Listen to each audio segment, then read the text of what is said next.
Episode 3. The Return of the Lost Princess. She found her home. He feared losing her.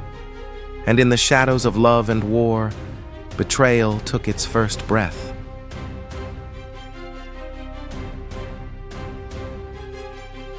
Years passed. Prince Obade grew into a masterful warrior and strategist, feared by his enemies, admired by his people, and driven by a single purpose, to fulfill his father's lifelong dream of conquering Mayote. And at his side, always, was Esinam. She was his anchor, his confidant, the one person who knew both his darkness and his heart. He told her everything, his fears, his dreams, his ambitions. "My father expects me to conquer Mayote," he told her one night. "It is the only way to prove myself. If I do not, I am nothing." Esinam listened, her heart aching. She had never thought much of Mayote, but the thought of him marching into war, it unsettled her. "I will stand by you," she promised, "no matter what." She meant it, but fate had a cruel way of twisting promises. Esinam turned 16 beneath a full moon, the same moon that had cast its fateful light on the night of her birth. It was a quiet evening, the scent of burning wood drifting through their home, when Odoran and Imani sat her down with solemn faces. "There is something we must tell you," Odoran began, his deep voice steady, though there was pain in his eyes. Imani unwrapped a bundle of cloth, soft silk, delicate despite the years. Esinam's fingers traced the fabric, puzzled, until her mother placed something else in her palm, a bracelet. It was made of gold, its intricate patterns unlike anything she had ever seen. But the moment it touched her skin, something stirred deep within her, a strange familiarity, a pull toward a past she did not know. "This was with you when we found you," Imani said. "You are not our child by blood." Esinam's world shifted. She had always felt different, always wondered why her father trained her like a warrior, why her mother watched her with something close to sorrow. "Who am I?" she whispered. Odoran exhaled. "You are of Mayote." The name struck her like a blow. Mayote, the kingdom Obade had vowed to destroy. Esinam's world shifted, but there was no time to mourn the revelation. Obade had just received orders from his father to travel to Mayote on a diplomatic mission, a guise, of course, for reconnaissance. He needed to uncover the kingdom's weaknesses. Esinam, still unaware of her royal blood, went with him. Together, they journeyed across the vast plains and rivers that separated the warring lands. As they approached the city, the land changed. Lush forests gave way to towering hills, and in the distance, the grand walls of Mayote rose like an unbreakable fortress. The air was thick with the scent of rain and earth, and the people moved with the quiet pride. Obade was received with careful politeness, though suspicion lingered in every glance. He was given guest quarters in the royal palace, a sprawling fortress where every corner whispered of power and legacy. One day, while being given a formal tour by the king, Obade entered a chamber unlike any other. It was dimly lit, the air thick with incense. There, at the center of the room, sat the sacred drum. Its wood gleamed like dark crystal. Its surface shimmered with a life of its own. "This drum is the heart of Mayote," an elder told him. "It defends and protects our kingdom and fights our battles for us. The drum is bound to our kingdom." Obade scoffed. "A drum cannot protect a kingdom. Armies do." It was there that he met the second princess, Ikena. She was striking, tall, her skin gleaming like polished bronze, her robes embroidered with golden vines that shimmered in the torchlight. But it was the way she looked at him that caught his attention. Admiration, desire. She had heard of him before, the fierce Agurian prince, and she wanted him. Obade, ever the strategist, saw an opportunity. If he could win Ekena, he could get closer to Mayote's secrets. Esinam noticed. "You do not love her," she murmured one evening as they stood alone on a palace balcony. Obade leaned against the railing, gazing at the city below. "Love is a luxury," he replied. "I need her." Her voice trembled. "And what of me?" Obade turned to her then, his expression unreadable. "You will always be mine." But something had already begun to shift between them. As the days passed, Mayote's queen, Abini, the second wife, began to suspect something. One evening, as she watched the prince's entourage from afar, her eyes fell on Esinam, more specifically on the bracelet she wore. Recognition hit her like a spear. That bracelet belonged to the first queen's child. Jeroma's blood ran cold. If this girl was truly the lost princess, she had to be eliminated, again. Jeroma's attempt to kill Asinam failed spectacularly. The girl fought back with the skill of a trained warrior, and in the chaos, the truth was revealed. The king of Mayote, old but still mighty, looked into Esinam's eyes and saw the daughter he had lost. Jeroma was exposed, her lies unraveling before the court. The first queen wept as she embraced her child, her sorrow turning to joy. For the first time in her life, Esinam had a family. And for the first time, Obade felt true fear. Esinam belonged to Mayote now. She had a home here, a reason to stay. The halls of the palace buzzed with whispers. Servants rushed between chambers, their hands trembling as they lit lanterns and prepared for the great feast.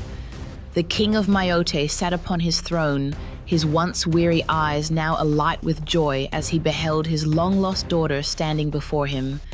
The first princess, draped in a royal blue wrapper embroidered with silver moons, knelt before her father, the weight of a life lost and rediscovered pressing upon her. Her mother, the queen, could not contain her tears, hands never leaving her daughter's face as if fearing she might disappear again. But while the kingdom rejoiced, Obade stood in the shadows, his fists clenched.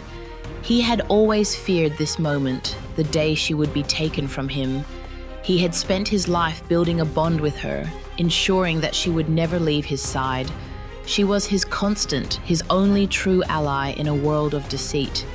He had thought that she would always stay with him, but now, watching her with her family, hearing her mother whisper of the dreams she had of her lost daughter, he felt something crack within him. She was slipping away. That night, as the kingdom celebrated, Obade confronted her in the gardens. "You belong with me," he said, his voice laced with desperation. "I will never leave you," she assured him. "I love you," she continued, her voice raw with emotion. "I swear it. But you must promise me that you won't destroy my home." He let out a bitter laugh, running a hand through his hair. "Your home?" he echoed. "You only just returned to it. You weren't raised here. You have no true ties to this place." But he saw the way her heart was shifting, how her loyalties were beginning to lean toward the kingdom she had never known. He had to act. Desperate to hold on to her, Obade turned to Ekena. Though her father had refused Obade's request for marriage, Ekena was blinded by desire. She believed Obade's love was real, and she would do anything to keep it. From the moment she first saw Obade, she was enchanted. He was unlike the men of Mayote, tall, lean, with a sharp, calculating gaze that made her heart race. His presence carried the weight of unspoken tragedies and unyielding ambition, a dangerous allure that she could not resist. Obade saw her infatuation and used it to his advantage. He did not immediately return her affections. Rather, he played the role of the distant yet intrigued prince, allowing her to seek him out. When they spoke, his words were laced with charm and veiled sorrow. "I was never meant to be my father's heir," he once confided, his voice low and melancholy. "He despises me, favors my younger brother. In his eyes, I am nothing. But you, Princess Ekena, you see me." She drank in his words like honey, desperate to prove that she alone understood him.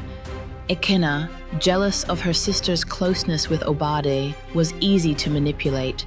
She longed for the prince's love, for his gaze to fall on her the way it did on Esenam. As time passed, he fed her insecurities.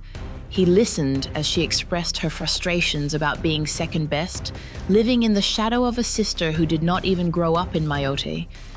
He agreed with her, encouraged her anger, and turned it into resentment. "Why should she be the favored one?" he would whisper in the quiet of the gardens. "She was cast away, raised by strangers, yet now she is adored. And you, who have always been loyal, who have always loved your people, you are overlooked. It is unjust." Ekena burned with these thoughts, letting them fester. She wanted to prove to Obade and to herself that she was worthy of his love, that she was the one who deserved to be by his side. When Obade proposed marriage to her in secret, she was overjoyed. "We will rule together, Ekena," he told her. "I will make you my queen, and the world will know that you are greater than your sister. But there is only one thing that stands in our way: the sacred drum of Mayote." Obade knew the truth. As long as the drum remained, Mayote could not. Destroy the drum, and you destroy their will. "Do you love me, Ekena?" he asked one night, his lips brushing against her forehead. "Would you do anything for us to be together?" "Yes," she whispered, her voice trembling with devotion. "Then you must prove it." He planted the seed, allowing her to think that the idea was her own. He never directly asked her to destroy the drum, he simply fed her doubts. "Your sister will always stand in our way," he sighed one evening. "She will never let you be queen. And your father, he will always choose her over you. But if you were to take action, if you were to remove the last barrier between us, then no one could stop us." Desperate to secure his love, to finally stand above her sister, Ekena convinced herself that destroying the drum was the only way. Blinded by love, by jealousy, by the need to prove herself to Obade, she did what no enemy had ever been able to do. On the night of the betrayal, as the full moon bathed Mayote in silver light, the same moon under which Esenam had been born, Ekena crept into the sacred chamber where the drum was kept. Her heart pounded, her fingers trembled, but she told herself it was for love. She told herself that once the drum was gone, nothing will stand in their ways again, and her father will have no choice and agree to their marriage. As Ekena approaches the drum, she remembers the old tale, perhaps a childhood memory of her father telling her about Queen Awale. "This drum is Mayote's soul," her father, the king, had whispered once. "Should it ever fall, so too shall our people." But Ekena shook the memory away. "Obade loves me. That is what truly matters. None of these matters." Her hands trembled as she reached for the heavy ceremonial staff, the same staff used to strike the drum before every battle. She hesitated. For a moment, it was as if the drum was watching her, its surface shifting like rippling water. A strange pressure filled the room, a whisper of something ancient, something that knew her heart. "Stop," a voice seemed to murmur, but Obade's words echoed louder in her mind.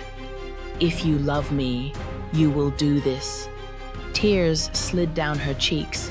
Her sister found her there, horror written on her face. "Ekena, don't do this. You're being used. Obade does not love you. His goal in life is to destroy Mayote. the first princess pleaded. But Ekena refused to believe it. Her love for Obade was her truth, her only certainty. Blinded by jealousy and desperation, she lashed out, driving a dagger into her sister's side before striking the final blow against the drum. The drum shattered. A great wail filled the night, a sound so piercing, so filled with sorrow, that every soul in Mayote froze in terror. The spirit of Queen Awele was gone, and with it the kingdom's protection. The sacred drum was shattered, and with it Mayote's fate was sealed. A great wail tore through the night. The sacred drum was broken. Mayote's heart had been silenced, and its walls were about to fall. Want more? Subscribe now. The story continues in episode 4, and you won't want to miss it.